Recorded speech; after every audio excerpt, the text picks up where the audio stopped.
আবারও বৃষ্টি শুরু হয়ে গেল। যা বৃষ্টি হচ্ছে তাতে তো মনে হচ্ছে এবার মাঠঘাট সব ডুবে যাবে। হ্যাঁ কি মা, সব যদি ডুবে যায় তাহলে আমরা থাকবো কোথায়? আমিও তো সেটাই ভাবছি মা। এমনিতেই আমরা যেখানে থাকি সেটা অনেক নিচু জায়গা। তাহলে কি আমরা ডুবে যাব মা? জানি না মা। আর দেখ, তোর বাবা আজ এখনো বাড়ি ফিরলো না। যাই, আমি বরং রান্না বান্না সেরে নি। বাড়ি এসে তো আবার খাবার চাইবে। মালা রান্নাঘরে চলে গেল। তখনই তার স্বামী কবির এলো।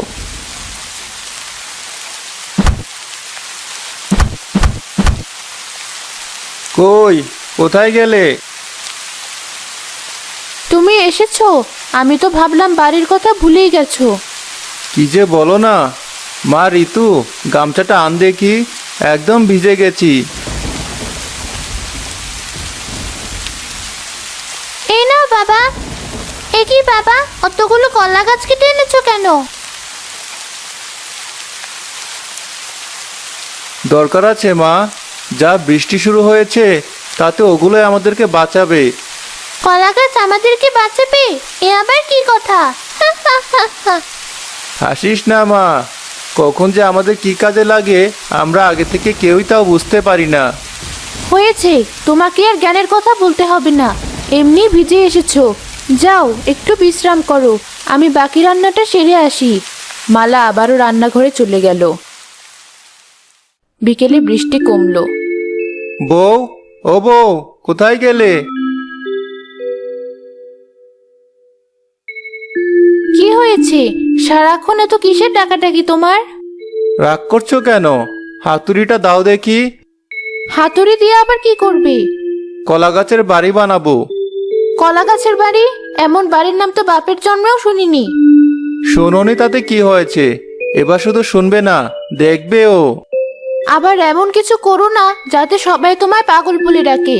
এমনিতেই গ্রামে মুখ দেখানোর জো নেই, তারপর এমন এক একটা কাজ করো মানুষের হাসির পাত্র হতে হয়। মানুষের কথায় অত কান দিও না তো, ওরা এমনই, সবসময় এর ওর পিছনে লেগে থাকে। যাও, যা বললাম তাই নিয়ে আসো। তোমাকে নিয়ে আর পারি না। এই নাও হাতুড়ি, আর যা ইচ্ছে তাই করো। হাতুড়ি নিয়ে কবির উঠোনে বসে কলা গাছ কাটতে লাগলো। তখনই তাদের প্রতিবেশী মকবুল সেখানে এলো। কি কবির ভাই, এত মনোযোগ দিয়ে কি করছো? এই তো ভাই, ভবিষ্যতের জন্য কাজ করছি। ভবিষ্যতের জন্য কাজ? হ্যাঁ, ভবিষ্যতের কথা ভাবাই তো জ্ঞানীর কাজ, তাই না? তা তো ঠিকই, কিন্তু এই কলা গাছ দিয়ে তুমি ভবিষ্যতের কি কাজ করছো শুনি, শুনে আমিও একটু জ্ঞানী হই। কি আর করব ভাই, কলা গাছ দিয়ে একটা বাড়ি বানানোর চেষ্টা করছি। হা হা হা হা, সত্যি কবির ভাই, হাসালে তুমি। এই নাকি তোমার ভবিষ্যতের কাজ? হা হা হা, কলা গাছের বাড়ির কথা তো জীবনেও শুনিনি। তাই এই বাড়ি দিয়ে তুমি কি করবে শুনি? হেসো না, হেসো না। কে বলতে পারে একদিন তোমাকেও আমার কাছে সাহায্য চাইতে হতে পারে। হা হা হা, না কবির ভাই, আমার জীবনে এত খারাপ দিন কখনো আসবে না। এবার বলো তো, এই বাড়ি দিয়ে তুমি কি করবে? বাড়ি দিয়ে আর কি করব, বাড়িতে থাকবো। সত্যি কবির ভাই, এমনিতেই তো আর সবাই তোমাকে কবির পাগলা ডাকে না। তোমার এসব কাজকর্ম দেখেই তোমাকে পাগল বলে। খেয়ে দিয়ে কাজ না থাকলে বোধহয় মানুষ এমনই করে। যাই হোক, আমার কাজ আছে, আমি চললাম। হা হা হা। মকবুল হাসতে হাসতে সেখান থেকে চলে গেল।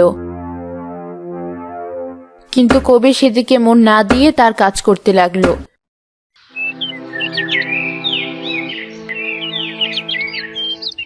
পরদিন সকালে মালা যখন বাইরে গেল, মকবুলের বউ সেলিনার সাথে তার দেখা হলো।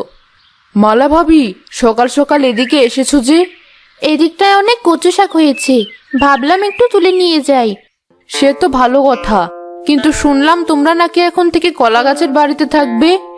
কলা গাছের বাড়িতে থাকবো? এসব তোমাকে কে বললো? সারা গ্রাম জানে অথচ তুমি জানো না? সবাই তো হাসাহাসি করছে কবির ভাইয়ের কলা গাছের বাড়ির কথা শুনে। সত্যি, তোমার স্বামী পারেও বটে। দেখো সেলিনা, আমার স্বামীর নামে কিচ্ছু বলবে না। উনি সহজ সরল হতে পারে, তাই বলে তাকে নিয়ে হাসাহাসি করা মোটেও ঠিক না। আমি আবার কি করলাম? লোকেরা যা বলছে আমি তো তোমাকে সেটাই বললাম। তাছাড়া অমন কাজ করলে হাসির পাত্র তো হতেই হবে। তোমার সাথে কথা বলে সময় নষ্ট করে আমার লাভ নেই। সেলিনা সেখান থেকে চলে গেল। মালাও রাগান্বিত হয়ে বাড়ির দিকে চলে গেল। আর থাকবো না এই বাড়িতে। দিন দিন লোকটার পাগলামি যেন বেড়েই চলেছে। এ কি হয়েছে তোমার? সকাল সকাল এমন চেঁচামেচি করছো কেন? চেঁচামেচি করবো না তো কি করব? সবার মতো আমিও তোমাকে নিয়ে হাসবো? আশ্চর্য, আমাকে নিয়ে হাসবে কেন? আমি আবার কি করলাম? কেন জানো না কি করেছো? সারা গ্রাম তো রাজ্য হয়ে গেছে। তুমি নাকি কলা গাছের বাড়ি বানাচ্ছ, আর এখন থেকে নাকি ওই বাড়িতেই থাকবে। এতে আবার হাসির কি আছে? দেখো বউ, যা করছি তা আমাদের ভালোর জন্যই করছি। আমারও তো ভালো দেখে কাজ নেই, কালই আমি বাপের বাড়ি চলে যাব। বউ, তুমি হয়তো বুঝতে পারছো না, কিন্তু সময় হলে ঠিকই বুঝতে পারবে। আর সবার মতো তুমিও তখন আফসোস করবে। অত জেনে শুনে কাজ নেই। আজ থেকে ওই কলা গাছের বাড়ি বন্ধ করো, নইলে কিন্তু। তোমার যা ইচ্ছে তুমি তাই করো, বাড়ি তো আমি বানাবই। কবির আবারও কলা গাছের বাড়ি বানাতে লাগলো। সাথে সাথে বৃষ্টি শুরু হয়ে গেল। মা ঋতু, ছাতাটা নিয়ে আয় তো। যা বৃষ্টি হচ্ছে তাতে তাড়াতাড়ি বাড়ির কাজ শুরু করতে হবে। এই নাও ছাতা। আচ্ছা বলো তো, তুমি এই বাড়িটা কেন বানাচ্ছ? শোন মা, যা বৃষ্টি শুরু হয়েছে তাতে এবার নির্ঘাত বন্যা হবে। তার উপর আমরা যেখানে থাকি সেটা অনেকটা নিচু জায়গা। বন্যায় যদি কিছু বেসে যায় তাহলে সবচেয়ে প্রথমে বাড়বে আমাদের এই গ্রাম। সে কি বাবা, কি বলছো তুমি? তাহলে আমরা কোথায় যাব? তার বলছি কি, এই জন্যই তো কলা গাছের বাড়ি বানাচ্ছি, বুঝলি মা? আগে যখন ছোটবেলায় বন্যা হতো তখন আমরা এই কলা গাছের বেওয়া বানাতাম, আর সেটা দিয়ে এখানে ওখানে চলাচল করতাম। কিন্তু তুমি তো এবার বাবা বানাচ্ছ না, এটা তো একটা বাড়ি। হ্যাঁ মা, দিন বদলেছে। এখন কি আর বৃষ্টিতে বেলায় থাকা সম্ভব? তাছাড়া কতদিনে বৃষ্টি থামবে তারও তো হদিশ থাকবে না। এর জন্য তো বাড়ি বানাচ্ছি, যাতে বৃষ্টি না থামলে বন্যাতেও আমরা সুস্থ থাকতে পারি। কবির ছাতা মাথায় দিয়ে আবারও কাজ শুরু করলো। বৃষ্টির গতি যেন আরো বেড়ে গেল। এভাবেই বেশ কিছুদিন বৃষ্টি হওয়ায় সারা গ্রাম পানিতে থই থই করতে লাগলো। হায় হায়, এবার তো পানি সারা গ্রাম ডুবিয়ে ফেললো। এবার আমরা কোথায় যাব? বাড়িতেও তো অনেক পানি ঢুকে গেছে।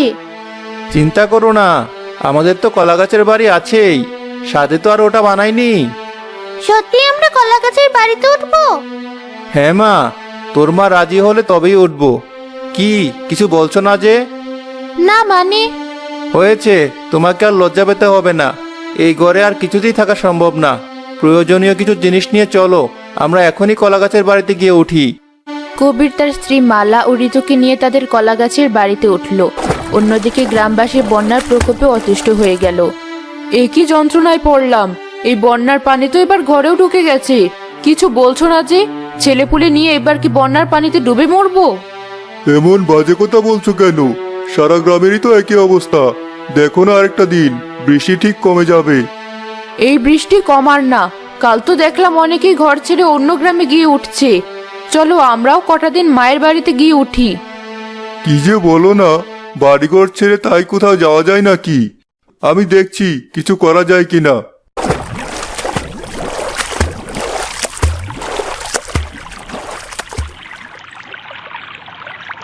আরে, ওটা আবার কি? দেখে তো মনে হচ্ছে কলা গাছের বাড়ি। তার মানে এটাই কবির ভাইয়ের সেই কলা গাছের বাড়ি। গিয়ে দেখে আসি তো।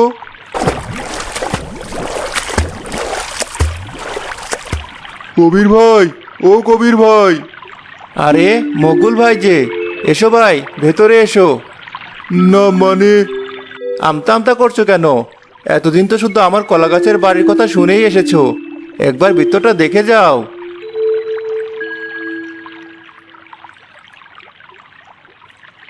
ভেতরটা দেখে মকবুল অনেক চমকে গেল। এ বাবা, এই তো দেখছি পুরোপুরি আসল বাড়ির মতোই। এখানে তো সবাই আছে। হ্যাঁ মকবুল ভাই, ভাগ্যিস আপনার ভাই বুদ্ধি করে বাড়িটা বানিয়েছিল। তাই তো এই বন্যাতেও আমরা বেশ ভালোই আছি। এসেছেন যখন দুপুরের খাওয়াটা খেয়ে যাবেন। আমি রান্না চড়িয়েছি। সে কি ভাবি, এখানে রান্নারও ব্যবস্থা আছে? হ্যাঁ ভাই, সব ব্যবস্থাই আছে। তোমার ভাবি যখন বলেছে আজ কিন্তু খেয়ে তবেই যাবে। না ভাই, বাড়িতে বউ বাচ্চা আছে, ওদেরকে রেখে কি করে খায় বলো? আমি আসি।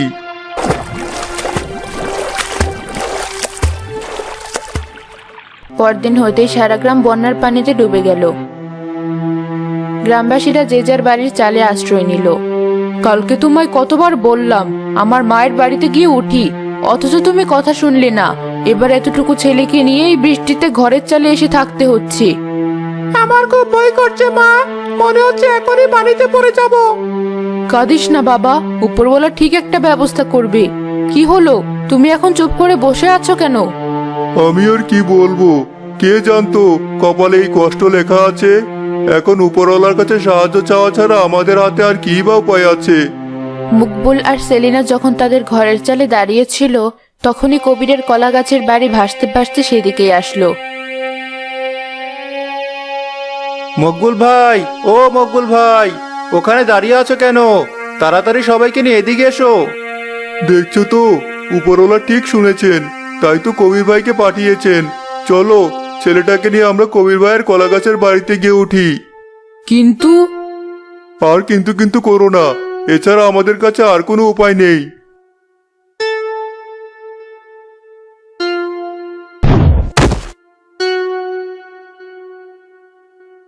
সত্যি কবির ভাই, তোমাকে যে কি বলে ধন্যবাদ জানাই। আজ তুমি না থাকলে হয়তো ছেলে বউ নিয়ে এই বন্যার পানিতে ডুবে মরতে হতো। কি যে বলো না ভাই, মানুষ তো মানুষেরই জন্য। মকবুল নিজের ভুল বুঝতে পারলো, তার চোখে অঝরে পানি ঝরতে লাগলো। এ কি মকবুল ভাই, কাঁদছো কেন? কাছে নিজের ভুলের কারণে। না বুঝে তোমায় নিয়ে আমি কত হাসাহাসি করেছি, এমনকি এই কলা গাছের বাড়ি বানানোর জন্য তোমাকে পাগল পর্যন্ত বলেছি। অথচ আজ তোমার আর তোমার এই কলা গাছের বাড়ি আমাদেরকে বাঁচালো। আমায় তুমি ক্ষমা করে দাও ভাই। মালা ভাবি, তুমিও আমাকে ক্ষমা করে দাও। সেদিন না বুঝে আমিও তোমাকে নিয়ে উপহাস করেছি। আজ আবার এসব কথা কেন? তাছাড়া আমি তো কিছু মনে করিনি তোমাদের কথায়। শোনো মকবুল ভাই, আমি যা করেছি বুঝে শুনেই করেছি। আমাদের উচিত ভবিষ্যৎ আসার আগে ভবিষ্যতের বিপদ নিয়ে ভাবা, আর তা থেকে বাঁচার উপায়ও আগে থেকে তৈরি করে রাখা। সেলিনা ভাবি, আমিও তো নিজের স্বামীর কারণে কতবার লজ্জিত হয়েছি, কিন্তু আজ বুঝতে পারছি সে যা করেছে তা সবই আমাদের ভালোর জন্যই করেছে। শুধু তোমাদের জন্য না, আমি গ্রামের সবার ভালোর জন্য এটা করেছি। তাই তো আজ আমরা গ্রামের সবাইকে বন্যা থেকে উদ্ধার করব। আর আমার এই বাড়িতে সবাইকে ততদিন আশ্রয় দেব যতদিন না বন্যা ঠিক হয়। সত্যি কবির ভাই, তোমাকে যতই দেখছি ততই মুগ্ধ হচ্ছি। তোমার মতো ভালো মানুষ হয় না। হয়েছে, আমাকে নিয়ে আর প্রশংসা করতে হবে না। চলো আমরা আমাদের কাজে লেগে পড়ি। আজই সবাইকে উদ্ধার করতে হবে। কি পারবে তো? হ্যাঁ ভাই, পারবো না কেন, অবশ্যই পারবো। তোমার এই মহৎ উদ্দেশ্য সফল করতে যা প্রয়োজন আমি সব করতে পারবো। মকবুল কবিরকে জড়িয়ে ধরল। কবির আর মকবুল মিলে গ্রামের সবাইকে বন্যা থেকে উদ্ধার করে তাদেরকে কলা গাছের বাড়িতে আশ্রয় দিল।